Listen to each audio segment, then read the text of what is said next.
श्री श्री 108 माँ दुर्गा पूजा समिति आप तमाम श्रद्धालुओं को हार्दिक हार्दिक स्वागत अभिनंदन करती है, करती थी और करती रहेगी। आप तमाम श्रद्धालुओं से निवेदन है कि डिस्टेंसिंग को पालन करें और अपनी डिस्टेंसिंग मेंटेन करते हुए इस नियम को ख्याल रखें। धन्यवाद।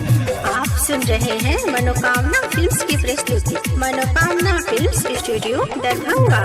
माथा पर कलसा लाके छोट पेग कुमारी रे, छोट पेग कुमारी रे, मैया के जाई छै दरबार हो जी, दुर्गा मैया के दरबार हो जी, दुर्गा मैया के दरबार हो जी।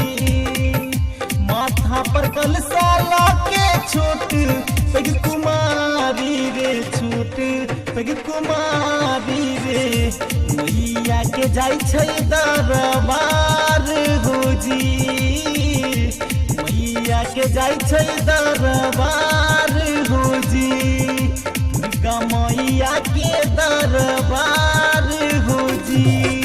आप तमाम श्रद्धालुओं से सूचित किया जाता है कि हैंड वॉश और सैनिटाइजर का उपयोग करके ही कार्यालय में प्रवेश करें।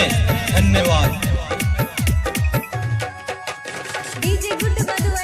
आप तमाम श्रोता बंधु से निवेदन है कृपया रास्ता को छोड़ दें और रास्ता साइड होकर के अपने बात करें, डिस्टेंसिंग मेंटेन करते हुए।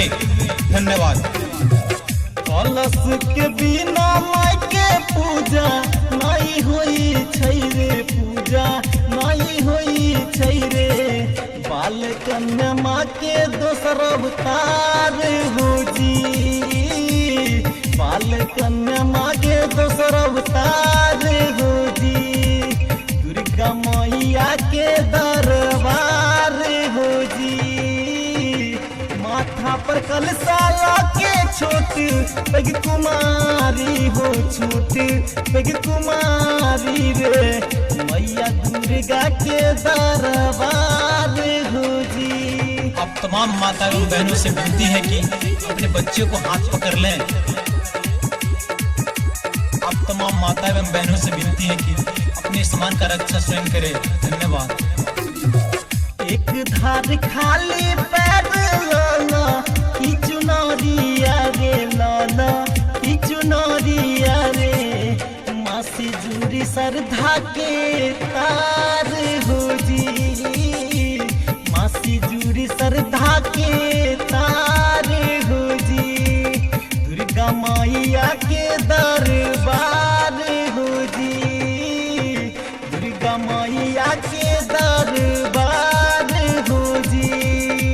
माथा पर कलसा लाके छोट पेग कुमारी रे, छोट पेग कुमारी रे, मैया के जाई छै दरबार हो जी, मैया के जाई छै दरबार हो जी, दुर्गा मैया के दरबार हो जी, दुर्गा मैया के दरबार हो जी, शेरा वाली मैया के दरबार हो जी, पहाड़ वाली मैया के दरबार हो जी, दुर्गा मैया के दरबार हो जी, दुर्गा मैया के